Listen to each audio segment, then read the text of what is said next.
میں بڑے اللہ کے کرم سے بڑے دعوے سے یہ بات کرتا ہوں کہ میری 16 سال کی کمائی میں دیدہ دانستہ طور پہ 1 روپیہ بھی حرام کا نہیں ہے. میرا ماشاءاللہ 99% سکسیس ریٹ ہے جو ریکارڈ پہ موجود ہے.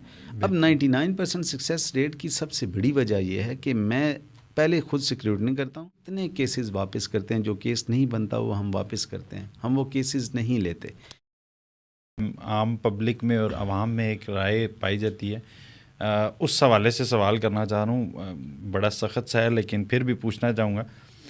آیا کہ کچھ لوگ کہتے ہیں کہ وکیلوں کی کمائی پہ بڑے کویشچنز ہیں، وکیلوں کی کمائی حلال ہے یا حرام ہے؟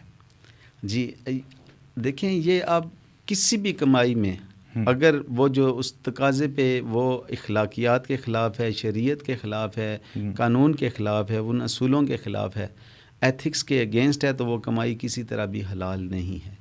اب دیکھیں، یعنی ایک ریڑھی والا اس سے زیادہ محنت کون کرتا ہے؟ ایک مزدور اس سے زیادہ محنت کون کرتا ہے؟ لیکن اس کے باوجود اگر ریڑھی والا ناپ تول میں کمی کرتا ہے تو اس کی کمائی بھی جائز نہیں ہے. وہ پیسے اور چیز کے لیتا ہے، دیتا اور ہے، تو اس کی کمائی بھی حرام ہے.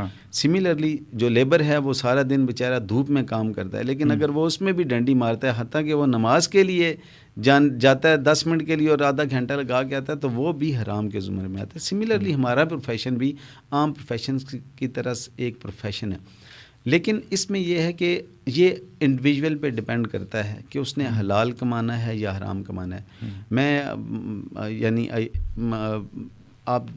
میں بڑے اللہ کے کرم سے بڑے دعوے سے یہ بات کرتا ہوں کہ میری 16 سال کی کمائی میں دیدہ دانستہ طور پہ 1 روپیہ بھی حرام کا نہیں ہے. میں کیونکہ سوشل میڈیا کے فورم پہ بات کر رہا ہوں، میرے ماشاءاللہ 12,000 سے زیادہ میں کیسز کر چکا ہوں اس مختصر سے عرصے میں. میرے کلائنٹس یعنی کم از کم 12,000 تو ہوں گے، 12,000 6,000 تو کیسز ہوں گے، کلائنٹس ہوں گے جن کے 12,000 کیسز ہوئے.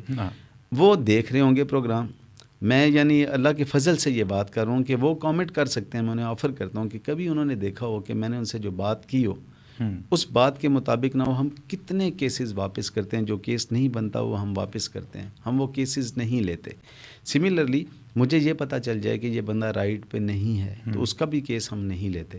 اب جب آپ یہ اسکروٹنی کر کے، سب سے پہلی ذمہ داری، عدالت سے پہلی ذمہ داری ایک وکیل کی ہے. وکیل کے پاس جب لوگ آتے ہیں اپنے مسائل لے کے، یہ وکیل کی ذمہ داری ہے کہ وہ دیکھے کہ یہ میں جس کی وکالت کروں گا کیا یہ حق پہ بھی ہے کہ نہیں.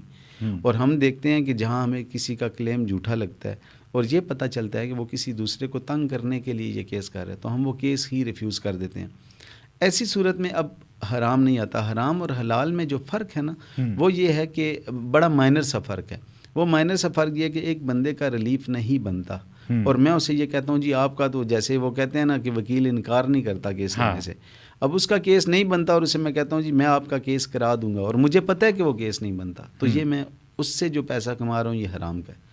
اگر کوئی وکیل ایسا نہیں کرتا تو وہ حلال کما رہا ہے. سملرلی ایک جھوٹا ڈیفینس لیتا ہے کوئی وکیل، تو وہ بھی اس کے حلال کے زمرے میں نہیں آتا، وہ بھی حرام کے زمرے میں آتا ہے. اب یہاں سے نا ایک چھوٹا سا جو سوال پیدا ہوتا ہے وہ یہ ہوتا ہے کہ دونوں فریقین کے وکیل ہوتے ہیں، ان میں سے ایک حق پہ ہوتا ہے، ایک ناحق لڑ رہا ہوتا ہے. اب اس میں ہوتا ہے یہ سب سے پہلے اسکروٹنی ہم لوگوں نے کرنی ہوتی ہے. میرا ماشاءاللہ 99% سکسیس ریٹ ہے جو ریکارڈ پہ موجود ہے. اب 99% سکسیس ریٹ کی سب سے بڑی وجہ یہ ہے کہ میں پہلے خود سیکیورٹی کرتا ہوں. اگر کیس بنتا ہو تو کیس لیتا ہوں، اور اگر کیس جائز ہو تو کیس لیتا ہوں. جب آپ کا کیس بنتا ہے تو پھر آپ ڈیٹ نہیں لیتے، تاریخ پہ تاریخ والا چکر نہیں ہوتا. اب میں کیوں ایڈجرمنٹ لوں گا جب میرا کیس ٹھیک ہے اور میں نے کیس صحیح طرح سے بنایا ہوا. اس صورت میں حرام کا کنسیپٹ جو ہے وہ ختم ہو جاتا ہے. اسی طرح میں کسی سے حرام کا ایک اور بھی چھوٹی سی ڈیفینیشن ہو سکتی ہے کہ میں کسی کو کہوں جی میرے اور آپ کے سپوز 10,000 میں نے اس سے کیس ڈیل کر لی 1,00,000 روپے میں، اس کے بعد میں مختلف بہانوں سے اس سے جو فیس لوں گا، وہ ناجائز جو کماؤں گا وہ حرام ہے. اس کے اگینسٹ اگر میں کسی سے طے کر لیتا ہوں کہ میں نے 10 لاکھ آپ سے لینا ہے، لاکھ نہیں لینا، 10 لاکھ لینا ہے، یہ تو ایک کانٹریکٹ ہے. اگر اسے وہ میری سروسز سے سیٹسفائیڈ ہیں تو وہ مجھے دیں گے. تو یہ حرام، اگر زائد فیس لے رہا ہوں تو وہ ایگری کر رہے ہو یا افورڈ کر سکتا ہے تو مجھے دے گا، اس میں وہ حرام نہیں آتا. لیکن ایٹ دی سیم ٹائم میں اسے بتاتا اور ہوں، بتانے کے بعد میں اسے ناجائز ذرائع سے اگر اس سے کسی طرح میں لے رہا ہوں تو یہ بھی حرام میں آتا ہے. تو اس لیے حرام اور حلال ہر جگہ موجود ہے.